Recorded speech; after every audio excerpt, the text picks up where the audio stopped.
Paper discuss करने वाले हैं क्योंकि एग्ज़ाम पास ही हैं। तो हमारा सैम्पल पेपर आ चुका है, सीबीएसई ने बता दिए हैं। तो हमारे सैम्पल पेपर हैं हमारे, तो हम इनको अब सॉल्व करने वाले हैं। ओके गाइस, तो हम इसको सॉल्व करेंगे। तो हमारा पहला आपको ये इंस्ट्रक्शंस पढ़ लेने हैं, ज़्यादा कुछ है नहीं इंस्ट्रक्शंस में। एग्ज़ाम के टाइम में आपको पता ही रहता है इंस्ट्रक्शंस में और कुछ नहीं है। और हमारा पहले आएगा हमारा गद्यांश। हमारे आएंगे गद्यांश आएंगे, ये आप देख सकते हैं गद्यांश का है। तो हमारे पहले गद्यांश आएंगे, तो हम इन गद्यांशों को पढ़ लेते हैं थोड़ा अच्छे से। देखो हमारा पहला गद्यांश है, आप इसको पूरा अच्छे से पढ़ लेना। मैं इनको सॉल्व करके डायरेक्ट आंसर बताता चलता हूँ। तो इसका पहले का आंसर होगा, पहले का आंसर है, तो इसका आंसर हो जाएगा हमारा ये वाला, ये घा है, घा वाला ऑप्शन इसका सही आंसर है। ये घा वाले को राइट कर लीजिए। ओके, इसका आंसर घा वाला होगा। और अब मैं अगले वाले में आता हूँ। सॉरी, हमारा अगला क्वेश्चन है, सामान्य रूप में मकान बनावट और फ्लैट कमरा कुटिया आदि का संबंध किससे होता है? तो इसका आंसर है हमारा ये वाला, ये का वाला। इसका आंसर ये का वाला होगा, हृदय की भावनाओं से। इसका आंसर का वाला हो जाएगा। हमारा अगला वाला करते हैं, आज की पीढ़ी से सुख किसमें दिखाई दे रहा है? तो इसको ये आपको पता ही होगा, ये उसमें पढ़ने के बाद आज की पीढ़ी के हिसाब से सुख किसमें दिखाई दे रहा है? धन कमाने में ज़्यादा सुख दिखाई दे रहा है। धन कमाने के लिए जी तोड़ मेहनत करने में आज की पीढ़ी का सुख दिखाई दे रहा है। ये आपको आपने पढ़ा हो गद्यांश। गद्यांश में प्रेम को घर का क्या बताया गया है? तो आप गद्यांश में पढ़ लीजिए, तो इसमें जो भी ऑप्शन होगा वो आप कर लीजिए। हमारा अगला क्वेश्चन है, कथन ए और कारण आर, ये असर्शन और रीजन का है। आपने असर्शन और रीजन तो पढ़ा ही होगा। असर्शन और रीजन, असर्शन यानी कोई बात होती है, जैसे किसी ने बात रखी है जो असर्शन होती है। ये कोई एक इंसान है तो उसने बात रखी है, तो वो बात होती है असर्शन में। जैसे ये असर्शन है और ये एक रीजन है। तो असर्शन यानी कोई बात है, जो रीजन उसका कारण, मतलब जैसे कि ऐसे हम बारिश होती है मॉनसून की वजह से, तो बारिश हो रही है, तो ये बारिश हो रही है, तो ये क्या है? असर्शन है। इसका रीजन क्या है? क्योंकि मॉनसून की वजह से, मॉनसून आया है तभी तो बारिश हो रही है, नहीं तो बारिश तो हो नहीं सकती। तो असर्शन और रीजन आप समझ गए होंगे। तो कथन और कारण, असर्शन को हम बोल सकते हैं कथन, असर्शन है कथन है असर्शन। और आप यहाँ पर देख लीजिए, ये लिखा है कथन और कारण, असर्शन और रीजन। देखिए असर्शन है, आदमी के अंदर संवेदनाओं की जगह मशीनियत बढ़ाती जा रही है। ये क्या है? असर्शन, यानी किसी ने कोई बात कही है तो ये बोले कि है। और कारण है इसका, व्यस्तता और आर्थोपर्जना की अति महत्वाकांक्षा ने उसे यहाँ तक पहुँचा दिया है। आप ध्यान से पढ़ लीजिए। तो इसका पहला ऑप्शन है, कथन ए गलत है किंतु कारण आर सही है। तो इसका अभी हम और ऑप्शन को देखते हैं, 50-50 करेंगे, फिर उसके बाद उसका आंसर देखेंगे। तो कथन ए और कारण आर दोनों ही गलत हैं। कथन ए सही है और कारण आर, लेकिन ए का सही व्याख्या मतलब, ये व्याख्या का मतलब है ए यानी असर्शन सही समझाना चाह रहा है, असर्शन समझाना चाह रहा है, मतलब उसका समझाना सही है। देखिए, और हमारा घ ऑप्शन है, कथन ए सही है किंतु कारण आर कथन ए की सही व्याख्या नहीं है। कारण जो है वो कथन ए की सही व्याख्या नहीं है। ओके, तो इसका आंसर होगा कौन सा वाला, आपको पता होगा, ऑप्शन कमेंट करके जरूर बता देना। और अगला है, निम्नलिखित दो पद्यांशों में से किसी एक पर आधारित बहुविकल्पीय प्रश्नों के सावधानी उत्तर आपको चुनकर लिखिए। तो ये जो पद्यांश दिया हुआ है उसको देखकर हमको आंसर लिखना है।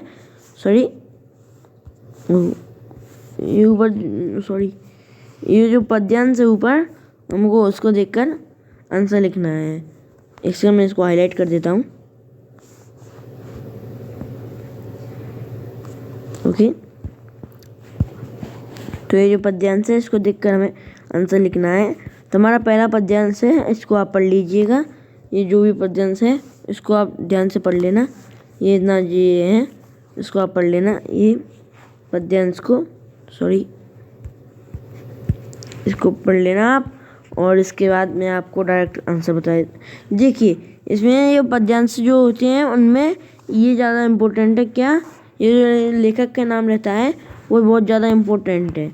तो आप जब भी पद्यांश पढ़ते हैं, जो गद्यांश तो बहुत सिंपल है, और लेकिन पद्यांश में आपको थोड़ा दिमाग लगाना पड़ता है, तो आप उसको थोड़ा ध्यान से पढ़िए। अब देखिए ऊपर वाले जो अभी जो पद्यांश अभी आपने पढ़ा होगा, इसका आप एक सेकंड इसका स्क्रीनशॉट ले लीजिएगा।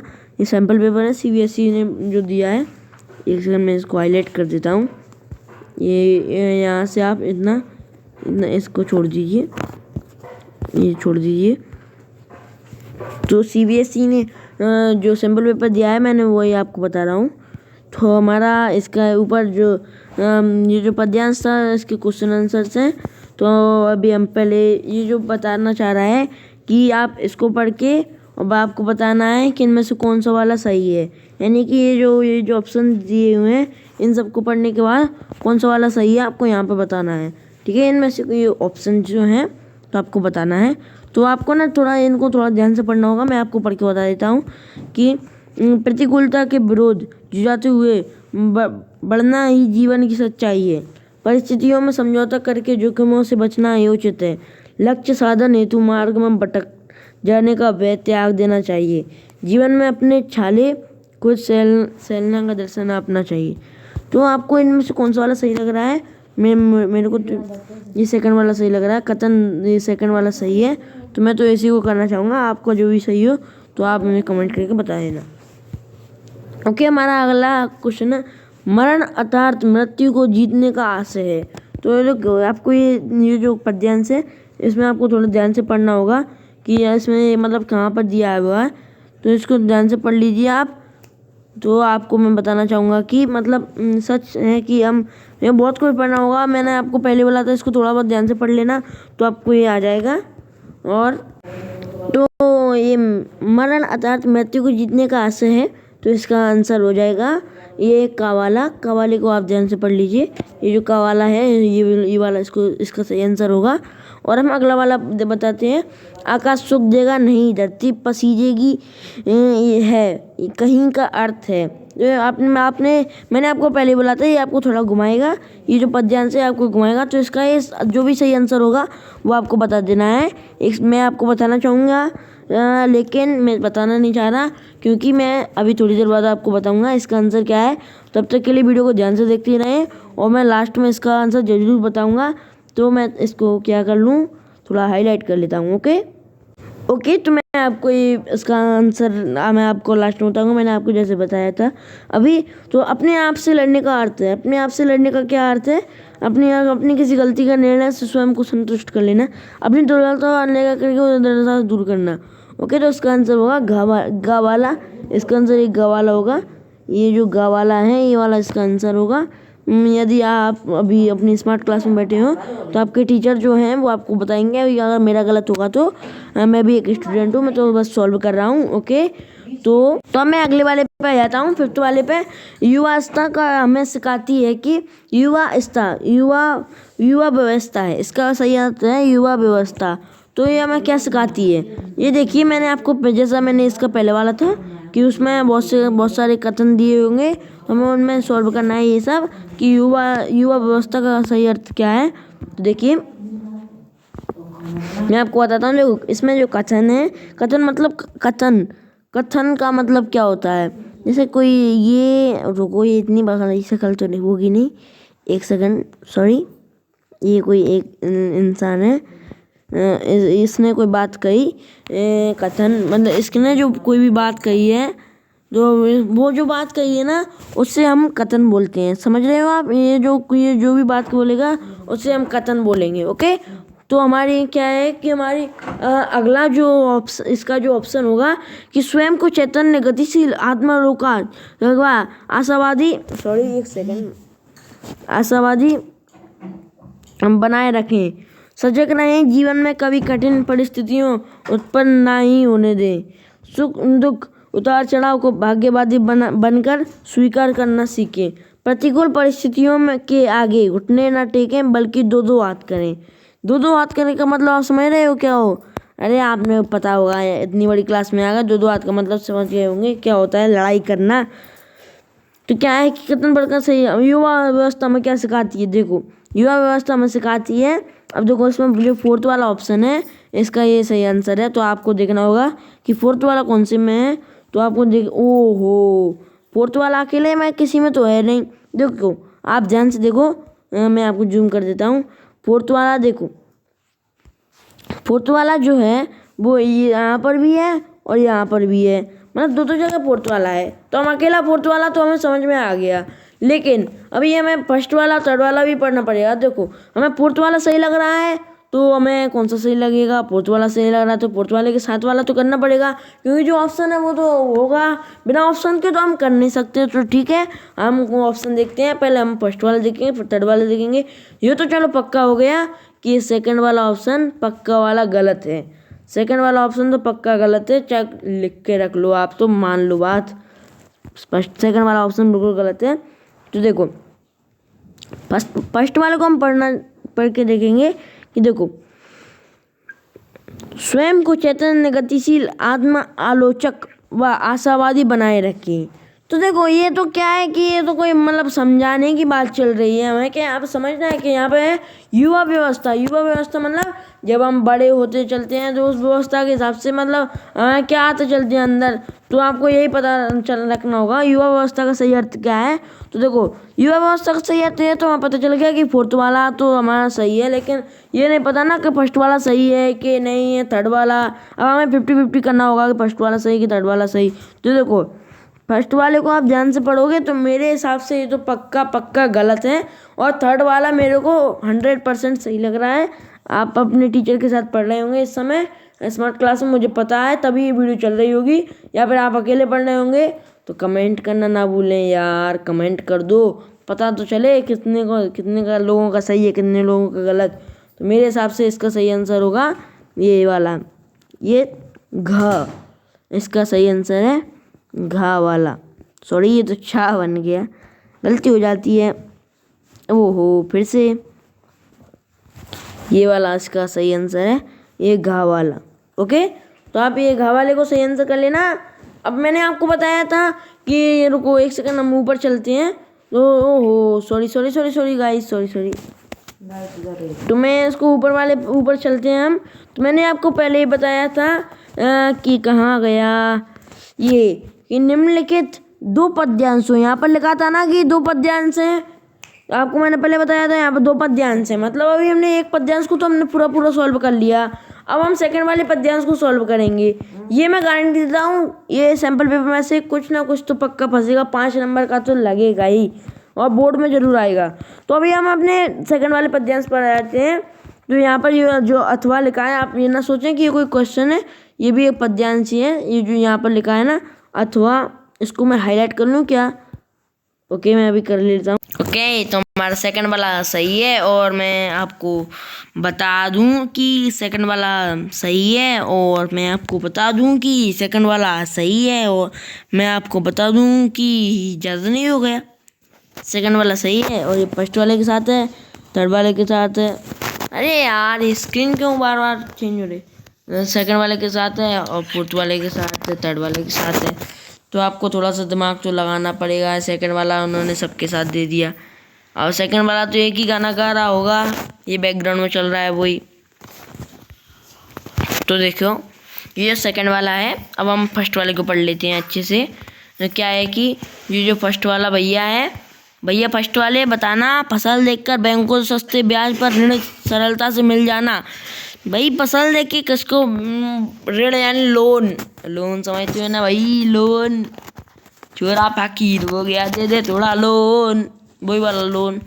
तो देखो क्या फसल देखकर किसी को आज तक लोन मिला है? नहीं ना। फसल से जुड़े निराई, सिंचाई, कटाई, गहाई मतलब फसल बोना, ये जो फील्ड होती है ना उसमें जो फसल बोते हैं उसे गहाई भी बोल सकते हैं। ओके, कुछ लोगों को आ रहा होगा समझ में, कुछ को नहीं, क्या कर सकते हैं यार, उन्होंने जो लैंग्वेज दी उसी में समझना पड़ेगा, और लैंग्वेज कोई और तो है नहीं, हिंदी है। तो ओके, अब आप भंडारण, भाई भंडारा तो चल नहीं रहा, भंडारण मतलब अरे भाई भंडारण मतलब होता है इकट्ठा करके रखना, भंडार नहीं बोलते, फसल भंडार, तो वही वाला भंडारा नहीं चल रहा भाई इधर। आदि के सपने देखना है भाई, इधर भी मैं एक ही बात फिर से रिपीट करना चाहूँगा, इधर भंडारा नहीं चल रहा। सब्सक्राइब कर दो यार, समझो बात को यार, गरीब लोग हैं यार। ओके, फसल से जुड़े निराई सिंचाई कटाई के सपने देखना, ये बात मेरे को थोड़ी जमी है। आपको जमी हो तो वीडियो को लाइक करके बता दो यार। फसल से ही जीवन की जरूरी इच्छाओं को के साकार होने की संभावना जुड़ी होना। क्या भाई फिर से बोलना, फसल से ही जीवन की जरूरी इच्छाओं के साकार होने की संभावना जुड़ी होना। एक बार रिपीट प्लीज प्लीज। फसल से ही जीवन की जरूरी इच्छाओं के साकार होने की संभावना जुड़ी होना। क्या बात कर रहे हो भाई, मेरे को तो पक्का पता चल गया भाई, पक्का पक्का। इसका आंसर सिर्फ एक ही है, खा वाला। भाई आप भी कर लो खा वाला, और सेकंड वाला ऑप्शन इसका सही है। आई मीन खा वाला इसका ऑप्शन सही है। यकीन नहीं हो तो वीडियो को लाइक करके देख लो यार, हर बार बोल रहा हूँ कर दो यार लाइक, अब तो कर दो, अब तो कर दो। अरे यार व्यूज़ आते हैं बन के, लाइक नहीं होते बन भी, समझो यार। लाइक करने में क्या आता है, पैसे लगते हैं क्या, फ्री की चीज़ है, कर दो कर दो। किसी को बताना मत, फ्री में होने लगी अब तो। किसानों के हृदय की गहराइयों में अंकुरित हुए विश्वासों की परिधि में आते हैं। तो देखो आपको ना ये गद्यांश वाले ना मैं थोड़ा ना छोड़ देता हूँ, और इसकी पीडीएफ मैं आपको दे दूंगा, तो आप सॉल्व कर लेना। गद्यांश वद्यांश में ज़्यादा टाइम लगेगा, तो मैं आपको फालतू भी, अभी कितना टाइम हो गया, 16 मिनट हो गए भाई वीडियो को चलते चलते, एक गद्यांश में ही, तो थोड़ा ठीक नहीं रहेगा। आप भी अभी वीडियो को छोड़ के चले जाओगे। तो भारत द्वारा क्या घूम रहा है भाई, है क्या बैटिंग बॉलिंग का क्वेश्चन आ गया। एक सेकंड भाई, ये मेरे को कॉल आ रहा है। ओके भाई, कॉल तो फालतू आते रहते हैं, मैंने बता दिया वीडियो बना रहा हूँ, मेरे भाई लोग देख रहे हैं मेरी वीडियो को। ओके, तो वाला हम थर्ड क्वेश्चन पे आ जाते हैं। गद्यांश तो 2 क्वेश्चन थे शुरू के। अभी आप सोच रहे होंगे साला 16 मिनट हो गए अभी थर्ड क्वेश्चन पे आया, कितना बोरिंग है। तो भाई देख, बोरिंग नहीं है, मैं समझ रहा हूँ, बोरिंग तो लग रहा होगा आपको, पढ़ाई की चीज़ें सबको बोरिंग लगती है, मेरे को भी यार, किसी को बोलना मत। ओके, तो हमारा क्वेश्चन नंबर 3 जो है, आपको तो क्वेश्चन नंबर 3 में बता देता हूँ, ये क्वेश्चन नंबर 3 है। तो हम इसको सॉल्व करेंगे। ये थोड़ा ग्रामरिकल क्वेश्चन है, तो इनको ना तो अलग सेक्शन में देना था, लेकिन इन्होंने ऐसे ही पटक दिया यार। क्या सीबीएसई भी टाइम पास कीजिए। निर्देशानुसार रचना के आधार पर वाक्य के भेद, हाँ आपको एक बात बताना भूल ही गया, वाक्य के भेद जो है ना वो रचना के आधार पर आएंगे ओनली, अर्थ के आधार पर नहीं आएंगे। आपको पता होगा 2 होते हैं, 2, ये मत समझना क्या भाई रचना क्या, कौन है भाई रचना, ये क्या समझा करो, प्रॉब्लम है थोड़ी। तो इसमें क्या है ना, ये 5 बहुविकल्पीय है। 5 क्वेश्चन जो दिए हैं, इनमें से आपको किन्हीं 4 प्रश्नों का उत्तर देना है। समझ रहे हो आप, समझ रहे हो हाँ। कोई 4 क्वेश्चन का अंतर देना है, अंतर देना है आपको, कोई ताल को तन होता होते ही। तो मुझे एक और कॉल आ गया यार, क्या ये कॉलों का परेशानी है। ओके गाइस, तो अब ये हमारे रचना के आधार पर वाक्य के भेद हैं। तो आपको मैंने वाक्य पता है कितने तरह के होते हैं, 3 तरह के होते हैं। कौन सा, सरल, संयुक्त और मिश्र। तो आपको ये वाक्य ज़्यादा कठिन नहीं है, तेरे सिंपल है यार, लेकिन सॉल्व करने में पता चलता है कितने सिंपल है। तो देखो ये क्या है, इसमें सरल वाक्य बदलना है। इसका सरल वाक्य होगा, क्या होगा, तो देखो मैं आपको बताऊं, देखो सरल वाक्य में एक ही सब्जेक्ट होता है, यानी एक ही मतलब एक से ज़्यादा भी सब्जेक्ट होते हैं, 2-3 सब्जेक्ट होते हैं, लेकिन उसमें जो मतलब उसका जो एम रहता है, मतलब जो काम रहता है, जो वर्क रहता है, वो सिर्फ एक ही रहता है। ये आपके ये सरल वाक्य की पहचान है। तो क्या है कि देखो उसमें सब्जेक्ट तो कितने भी हो सकते हैं, लेकिन उसमें इसमें वर्क जरूर कोई एक ही होता है। तो ये इसकी पहचान है सिंपल तरीके से। देखो, ना तुम वहाँ जा सके हो ना ही मैं। अब आप देखो इसमें आपको पहचान होगा क्या सब्जेक्ट और क्या वर्क। तो देखो, ना तुम और ना मैं, तो आपको यहाँ पर देख सकते हो, यहाँ पर कितने सब्जेक्ट हैं, 2 सब्जेक्ट, तुम और मैं। और इसमें आपको थोड़ा और दिमाग, इसमें वर्क क्या होगा, देखो जाना एक ही वर्क है। आप दिमाग लगाओ थोड़ा, इसमें कितने वर्क हैं, ना तुम वहाँ जा सकती हो, ना मैं, ना तुम वहाँ जा सकती हो, ना मैं। यहाँ पर जाने की बात चल रही है। तो यहाँ पर कितने कितने वर्क हैं? अरे यार हो जा यार सही, एक सेकंड वेट। ओके, तो स्क्रीन भी सही हो चुकी है। तो देखो, ना तुम वहाँ जा सके ना ही मैं। तो इसमें देखो आप वर्क कितने हैं, वर्क सिर्फ एक ही है, जाना, सिर्फ जाना ही वर्क। ये नहीं है कि ना तुम वहाँ जाकर आ सके और ना ही मैं जाकर आ सका, ये तो नहीं है ना। एक ही है, ना तुम वहाँ जा सके ना ही मैं। तो इसका सरल वाक्य होगा, अब देखो इसका सरल वाक्य होगा क्या? सरल सिंपल तरीके में बताना है। तो देखो इसका सरल वाक्य है, तुम और मैं दोनों ही वहाँ नहीं जा सके। ना तुम भी वहाँ नहीं जा सके और मैं भी वहाँ नहीं जा सकता। इसमें देखो आप थोड़ा दिमाग लगाओ, भले एक ही जगह जाने की हो रही हो, लेकिन मैं बात उसमें नहीं, उसमें जो वर्ड, उसमें जो लाइन है, उस लाइन में तो उसका दो बार यूज हुआ है ना, कि जाना, तो ना तुम वहाँ ना मैं वहाँ। यद्यपि तुम और मैं वहाँ जा सके, मैं फिर भी नहीं जा सके। इसमें दो बार जाना, चूंकि तुम वहाँ नहीं जा सके इसलिए मैं भी वहाँ नहीं जा सका। भाई देखो मैंने क्या बता, सरल वाक्य में चाहे वो उद्देश्य से बोलते हैं हिंदी में, सब्जेक्ट चाहे कितने भी हो, लेकिन उसमें विधेय को क्या बोलते हैं यार? वर्क सिर्फ एक ही होना चाहिए, वर्क सिर्फ एक ही होना चाहिए। किसमें? सरल वाक्य में। एक से ज़्यादा वर्क नहीं होना चाहिए, मैं आपको अभी बता दे रहा हूँ, एक से ज़्यादा वर्क नहीं होना चाहिए। तो इसका क्या होगा भाई, क्या होगा? लो मैं बता देता हूँ यार, का वाला, ये जो का वाला है ना, ये वाला इसका सही आंसर होगा। अगले वाले पे आता हूँ, एक सेकंड। तो हमारा अगला वाला जो है, सूर्योदय होते ही प्रकृति का सौंदर्य खिल उठता है। इसका संयुक्त वाक्य क्या होगा? अब देखो एक सेकंड, संयुक्त वाक्य क्या होगा? आपको संयुक्त वाक्य बताना है। सूर्योदय होने पर प्रकृति का सौंदर्य खिल उठता है। सूर्योदय होता है और प्रकृति का सौंदर्य खिल उठता है। जब सूर्योदय होता है तब प्रकृति का सौंदर्य खिल उठता है, क्योंकि सूर्योदय होता है इसलिए प्रकृति का सौंदर्य खिल उठता है। भाई इसका आपको थोड़ा सा दिमाग लगाना है यार। सूर्योदय होने पर प्रकृति का सौंदर्य खिल उठता है। भाई इसमें कावाले ज़्यादा हैं, कावाला इसका ज़्यादा सही हो रहे हैं यार ग्रामर में। देखिए थर्ड वाला है, आपके आवाज़ उठाने पर सभी आपके साथ खड़े हो जाएंगे। क्या बात है यार, ये तो कोई संगठन के उस पर रहना चाहिए। आपकी आवाज़ उठाते ही सबके सब खड़े हो जाएंगे। तो देखिए मैं आपको थोड़ा बता दूं कि मेरे को एक कॉल आ रहा है। तो आपकी आवाज़ उठाते ही सभी आपके साथ खड़े हो जाएंगे, इसका मिश्र वाक्य होगा। आपकी आवाज़ उठाते ही सभी आपके साथ खड़े हो जाएंगे। आप आवाज़ उठाएंगे तो आपके साथ सभी खड़े, आप आवाज़ उठाएंगे और सभी आपके साथ खड़े हो जाएंगे।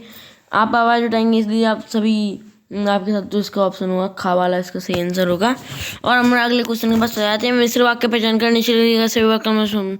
आप कह सकते हैं कि यह गलती आपकी नहीं, आपने नहीं की। यदि आप अपना पक्ष रखते तो अवश्य ही निर्देश सिद्ध हुए।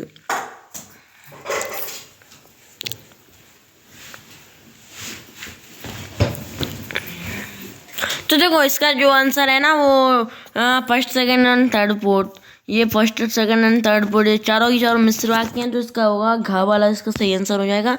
और हम अगले वाले के पास आ जाते हैं। कॉलम 1 और कॉलम 2 के साथ सम्मिलित करके सेकंड लिखिए। तो देखो ये जो बताया सम्मिलित का मतलब ये जो वर्ड जो दिए गए हैं ना, उनको ना आपको ये मिलाना है कि कौन सा वाला संयुक्त सरल वाक्य, कौन सा संयुक्त, कौन सा मिश्र। और ऐसा तो हो नहीं सकता इनमें से कोई भी मैच ना करे। तो देखो मैं आपको बता दूं कि इनमें कौन सा सरल वाक्य है। तो देखो बिल्ली आई और दूध पी गई, इसमें कितने सब्जेक्ट हैं? आप भी दिमाग लगाइए, इसमें एक सब्जेक्ट है और इसमें एक ही वो है वर्क।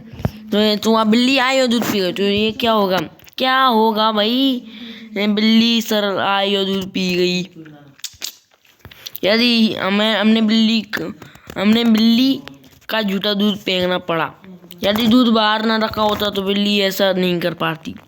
तो देखो इसका जो फर्स्ट वाला है उसका जो सही आंसर है वो ना सेकंड है, बिल्ली आई और दूध पी गई। क्योंकि इसका देखो एक रीजन है कि बिल्ली आई और दूध पी गई, ये फर्स्ट का सरल वाक्य है, तो इसका कोई ऑप्शन तो है ही नहीं। ऑप्शन में मिस्टेक हो नहीं सकती क्योंकि ये एग्जाम नहीं सैम्पल पेपर है। ओके, तो बिल्ली आई और दूध पी गई, ये हमारा संयुक्त वाक्य होगा। और ये हमारा, अब हम अगला वाला देख लेते हैं कि यदि दूध बाहर न रखा होता तो बिल्ली ऐसा नहीं कर पाती। तो इसमें 2 वर्ग हैं, तो ये हमारा हो जाएगा मिश्र वाक्य सेकंड का थर्ड। और थर्ड वाला जो है इसका फर्स्ट वाला है, हमने तो देखो इसमें ना इसका सही आंसर है ग वाला, सेकंड वाला इसका सही आंसर है। सेकंड वाला ये वाला ये जो है सेकंड वाला, ये इसका सही आंसर है। Sorry for mistake. ओके, अपने अगले क्वेश्चन पे आ जाते हैं। निम्नलिखित वाक्य पर आधारित 5 बहुविकल्पीय किन्हीं 4 प्रश्नों के उत्तर दीजिए। तो कॉलम 1 और कॉलम 2, भारत द्वारा जीत लिया गया मैच। जो देखो, भारत द्वारा मैच जीत लिया गया, गेंदबाजों ने बेहतरीन प्रदर्शन किया, विपक्षी बल्लेबाज क्रीज पर रुका नहीं जा सका। अब देखो तो क्या है ना, थर्ड वाले का थर्ड वाला, देखो इसका ये जो फर्स्ट वाला है, ये थर्ड वाला है ना, ये जो थर्ड वाला आपको दिख रहा होगा भाई, ये इसका तो ये वाला भाववाच्य है, ओके, थर्ड वाला भाववाच्य है। अब देखो आपको थोड़ा दिमाग लगाना है, क्या थर्ड वाला भाववाच्य है तो ऑप्शंस में, भाई ऑप्शंस में थर्ड वाला कहाँ पर है, रुको मैं थोड़ा जूम कर लूँ। ऑप्शंस में थर्ड वाला फर्स्ट वाले में है थर्ड वाला, आप ये देखिए फर्स्ट वाले में थर्ड वाले का थर्ड और लास्ट वाले में थर्ड वाले का थर्ड। ओके, तो हमारा का वाला, ये जो हमारा का वाला है ये वाला, और ग वाला, का और घ में से कुछ एक हमारा सही आंसर है। तो अगर हमारा कोई सेकंड वाला भी, अगर या सेकंड वाले का फर्स्ट और ये, तो हमारा मैच हो गया ना, तो हमारा खेल हो जाएगा, सही हो जाएगा। गेंदबाजों ने मैच में बेहतरीन प्रदर्शन किया, गेंदबाजों ने मैच में बेहतरीन प्रदर्शन किया, भारत द्वारा मैच जीत लिया गया। तो देखो सेकंड का सेकंड भाई, सेकंड का सेकंड, इसका जो आंसर है वो घ वाला है, घ वाला। ओके, इसका जो आंसर है वो घ वाला आंसर होगा। तो इसका जो आंसर है वो है घ वाला हो जाएगा। और इनमें से कर्मवाच्य का उदाहरण है, तो कर्मवाच्य का उदाहरण, कर्मवाच्य रवीना गजल नहीं गा पाती है, रवीना ने गजल नहीं गा, पैदल चल नहीं सकती। तो देखो इसका जो आंसर है वो है गा वाला, गा वाला इसका सही आंसर हो जाएगा। इनमें कृतवाच्य का उदाहरण है, चलो अब घर चलें, कृतवाच्य इसका, चलो अब घर चलें, कैरम हमारे पास शतरंज के लिए आएगी, हमारे द्वारा शतरंज के लिए आ सकती है। तो इसका जो आंसर है वो गा वाला हो जाएगा। ओके, दादी पढ़ नहीं सकती, इसका भाववाच्य होगा, दादी जी पढ़ नहीं सकती, दादी जी कुछ भी पढ़ नहीं पाएंगी, दादी जी से पढ़ा नहीं जा सकेगा, दादी जी से पढ़ा नहीं जा सकेगा। इसका जो आंसर है वो खा वाला है, खा वाला इसका सही आंसर हो जाएगा। अब बिना सहारे बूढ़ी माँ आप चला नहीं जा सकता, बूढ़ी माँ से चला नहीं जाता। इसका कृतवाच्य होगा बिना सहारे बूढ़ी माँ आप चल नहीं सकती, बिना सहारे बूढ़ी माँ आप चल नहीं सकती। ये सामने पद परिचय पर आपको, ओके, तो गाइस आपको पद परिचय भी एग्जाम में आ रहा है, पद परिचय एग्जाम में जो आ रहा है, तो आपको पद परिचय में 4 क्वेश्चन है, इनमें से 5 क्वेश्चन है, इनमें से कुछ 4 कर लेना है। तो देखो पद परिचय, चारों ओर छाई हरियाली मनमोहक लग रही थी, रेखांकित पद परिचय होगा। जो रेखांकित हरियाली का जो है, हरियाली का जो, एक सेकंड में मेरे को कॉल आ गया है एक गाइस। तो देखो इसमें ना ये सेकंड वाला तो है ना, तो वो है ही नहीं, क्योंकि देखो आप एक चीज नोटिस कर लो कि इसमें कर्ता कारक लिखा है, इसमें कर्ता कारक लिखा है, इसमें कर्ता कारक लिखा है, लेकिन इसमें कर्ता कारक बिल्कुल भी नहीं लिखा। तो ये सेकंड वाला तो उसका आंसर है ही नहीं। इसका आंसर कोई भी फर्स्ट या फर्स्ट, थर्ड या फोर्थ में से हो सकता है। सेकंड वाला तो इसका है ही नहीं, सेकंड वाले पे मार्क क्यों लगाएं भाई। ओके, तो इसका जो है भाव, ये तो हरियाली कोई भाव तो है नहीं है भैया, आपको थोड़ा ध्यान से देखना होगा। इसमें क्या लिखा है, ये जो रेखा अंकित यानी कि जिस पे अंडरलाइन हो रही है, जिस वर्ड पे अंडरलाइन हो रही है उसको उसका जो है वो उसका देखना हरियाली पे अंडरलाइन हो रही है भाई। मैं एक सेकंड में इसको हाईलाइट कर दूं क्या? लोग कर ही देता हूँ यार। कमेंट में जाओ, हाईलाइटर पे दबाओ।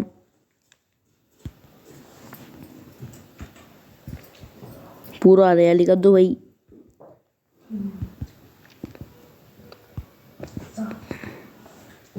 ओके, तो ये हरियाली का हो चुका है हाईलाइट। तो आपको तो करना होगा इसका जो आंसर है, मैं मेरे हिसाब से इसका जो सही आंसर होगा वो इसका सही आंसर है कौन सा वाला है? ये जातिवाचक संज्ञा है हरियाली। सॉरी, ड्राइवर ने जोर से ब्रेक मारे, इसका ये परिचय होगा। तो ड्राइवर ने जोर से ब्रेक मारे, इसका जो आंसर है परिमाणवाचक।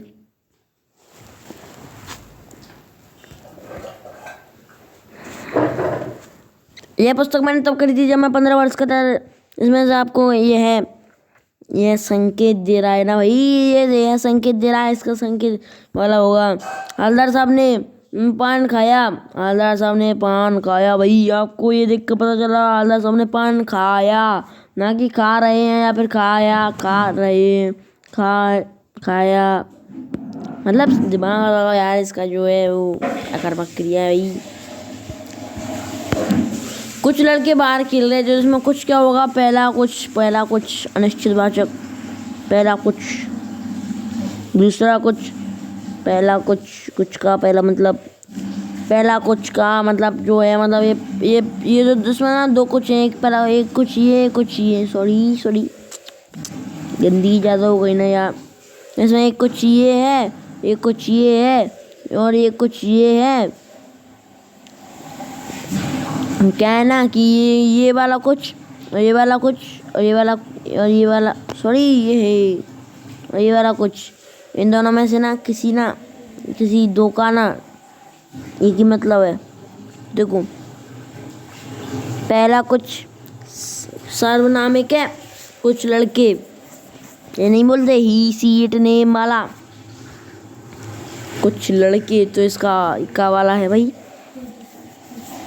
और हम अगले वाले पे जाते हैं। निर्देशानुसार अलंकार पर आधारित 5 बहुविकल्पीय में से किसी 4 का ओके अर्थ बिना कब पूर्ण है? शब्द सकल जग का अर्थ अगर आ जाए तो ठाट वाट और राज, इस दो में फिर तो अलंकार है भाई। अर्थ बिना नानी। देखो इसका जो आंसर है उत्प्रेक्षा। कैसे कलुषित प्राण हो गए, मानो मन पाषण हो गए, इन काव्य पंक्तियों में प्रेत अलंकार है। कैसे करें इसको भाई? इसका मौनीकरण है, सॉरी इसका सिलेस है। इधर उठाया धनुष क्रोध में और चढ़ाया उस पर बाण, धरा सिंधु नभ कांप सहसा, बिकल हुए जीवों के प्राण। इनमें भाई देखो बड़ा चढ़ा के बात चल रही है। अतिशयोक्ति होगा, अतिशयोक्ति। एक दिवस सूरज ने सोची छुट्टी ले लेने की बात, सोचा कुछ पल सुकून मिला, चलने दो धरती पर रात। अब भाई इसमें मानवीकरण आप देखो, इसमें क्या है, इंसान जैसी बात चल रही है। इंसान छुट्टी भी इंसान लेते हैं और ये कुछ पल सुकून मिलेगा, ये सब तो इंसान की काम है। तो भाई ये मानवीकरण होगा इसका। तो मानवीकरण आपको कर लेना है, मानवीकरण। ओके, तो हमारा अगला क्वेश्चन है। कहती हुई और उत्तरा के नेत्र जल से भर गए, हिमकणों से पूरा मानो कि पंकज नए। तो भाई देखो इसका जो आंसर है वो मानवीकरण होगा। और अगला पठित गद्यांश आएगा भाई। पठित गद्यांश जरूर पढ़ लेना और गद्यांश पढ़ने के बाद आंसर आप कर लेना भाई। गद्यांश को छोड़ के हम आगे बढ़ते हैं। तो हमारा क्वेश्चन नंबर 9 है, पठित पद्यांश आ गया। अरे यार ये गद्यांश पद्यांशों की बड़ी प्रॉब्लम है, इनको हटाना होगा यार बड़ी। तो अब आ चुके हैं हमारे खंड खा में। जी हाँ गाइस, कैरी मिनाटी की तरह। तो कैसे हैं आप सब? आ चुके हैं हम अपने खंड खा में। तो इसमें हमें देना है क्वेश्चन आंसरों के आंसर, वो भी गद्य खंड में से। तो हमारा जो आंसर है ना, तो ये हमारे क्वेश्चन आंसर है ना, हमको उनके आंसर देना है। अरे यार ये क्या होगा, तुम्हारे क्वेश्चन आंसर है ना, उनके 25 से 30 शब्दों में उनका आंसर देना है, तो आपको आंसर कर लेना है। ये सब टेलीग्राम चैनल पर मैं इनके आंसर डाल दूंगा क्वेश्चन आंसर्स के, और ये भी क्वेश्चन आंसर्स हैं। और अब आके हमारी आगे हम आ चुके हैं, पैराग्राफ लिखना है हमको। ये इस पैराग्राफ लिखना, अनुच्छेद लिखा है ना यहाँ पे, ये अनुच्छेद लिखिए, अनुच्छेद। तो इसका मतलब यही है कि पैराग्राफ लिखिए जीवन में जो भी है। तो ये आपको ये दे दिए संकेत बिंदु वाल्मीकि, ये कुछ टॉप ये दे दिए हैं। इनको इनसे आपको देखते हुए कुछ पैराग्राफ लिखने हैं। साइबर युग, साइबर ठगी, ये सब आपको जो लिखना है। और आगे आपके आ जाते हैं लेटर और एप्लीकेशन, ये सब आपको लिख लेना है ध्यान से पढ़ के। ओके, तो ये बस। और क्या है भाई, बता दो जल्दी। ये लेटर आ गया आपके चाचा मामा ये जो भी है। तो thanks for watching the video and. और यहीं पे हमारी वीडियो ख़त्म होती है। चैनल को सब्सक्राइब करना मत भूलना भाई। वीडियो को लाइक कर दो यार, आंख बंद करके कमेंट जो मैंने, हाँ एक चीज़ याद आ गई। मैंने जो क्वेश्चन बताया था ना, जो हाईलाइट किया था, उसका आंसर मैं आपको बता दूं। चलो वो कहाँ था भैया, कहाँ गए कहाँ गए कहाँ गए, जो मैंने हाईलाइट कर दिया था, आपको बताया था कि इसका आंसर मैं लास्ट में बताऊँगा। अच्छा हुआ भाई आपने बता दिया कमेंट करके। कहाँ गया, ये रहा। आकाश सुख देगा नहीं, धरती पसीजेगी नहीं, ही कहाँ है कहीं। इसका जवाब जानने के लिए टेलीग्राम चैनल ज्वाइन कर लो, जवाब मिल जाएगा। तब तक के लिए bye bye and thanks for watching the video and good luck for examination. अगली वीडियो की लिंक डिस्क्रिप्शन में है। Bye bye, thank you.